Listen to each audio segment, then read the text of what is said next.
Donc nous voici dans la partie stockage. Toutes nos commandes pour l'export sont entreposées ici avant départ. Donc comme vous pouvez le constater, rien pour la Chine à l'heure actuelle puisque tout est à l'arrêt. Dans ce domaine viticole du Tarn, 10% du chiffre d'affaires provient des exportations vers la Chine.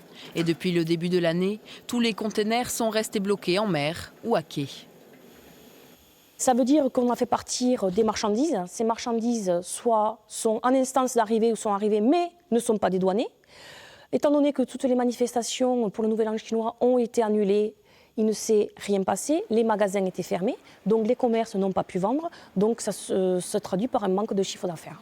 Et de ce fait, manque de réassort derrière, puisque normalement, après le Nouvel An chinois, nos importateurs recommandent, puisque c'est un gros pic de consommation en Chine à cette période. Francis Terral est président de la coopérative Vinovali qui rassemble 350 vignerons en ex-Midi-Pyrénées. Les exportations vers la Chine représentent près de 700 000 € de chiffre d'affaires pour cette coopérative vinicole.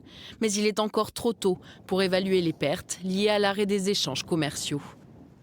L'impact, je dirais, de ce qui se passe aujourd'hui en Chine va se faire ressentir sur les mois qui viennent. Donc, nous espérons que ce sera qu'un phénomène, je dirais, conjoncturel, que d'ici un mois, voire deux, nous pourrons reprendre notre courant d'affaires avec la Chine. Il semblerait que la situation s'améliore sur ce pays.